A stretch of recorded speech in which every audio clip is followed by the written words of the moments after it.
Tu parles français, et tu crois que tu ne sais pas l'espagnol. En fait, tu en connais déjà 70%, sans avoir ouvert un seul livre. Regarde. Problema, importante, restaurante, possible, différente, familia, musica, intelligente, hospital, impossible. Tu les as compris, tous, sans aucune leçon. On appelle ça des cognats, des mots que tes deux langues partagent, hérités du latin. Le français et l'espagnol en ont des milliers, et personne ne te l'a jamais vraiment dit.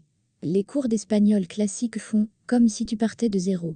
Ils te font conjuguer ser et estar pendant 3 semaines, avant même de te montrer une seule phrase vivante. Les applis te font apprendre par carte, pomme égale manzana, chat égale gâteau, comme si ton cerveau était vide. Mais ton cerveau n'est pas vide. Tu parles une langue sœur de l'espagnol. Tu as déjà la moitié du chemin. Sur cette chaîne, on fait l'inverse. On commence par ce que tu sais déjà. Nos histoires sont écrites en espagnol, mais pensées pour des francophones. Environ 70% du vocabulaire, ce sont des cognats, des mots que tu reconnais à la première écoute. Les 30% qui restent, les mots vraiment nouveaux, tu les apprends dans l'histoire, en contexte, pas dans une liste.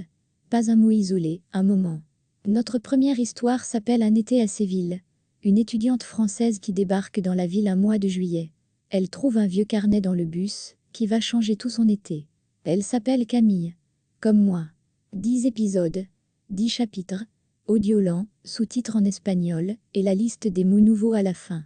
Tu peux écouter dans le métro, lire au lit, regarder pendant le café. 15 minutes par jour, 2 semaines, et tu auras lu et compris ton premier vrai livre en espagnol.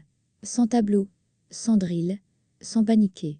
Abonne-toi pour ne rater aucun chapitre. Nouvel épisode tous les mercredis. L'épisode 1 est déjà en ligne. Clique sur l'image à droite et viens à Séville avec Camille.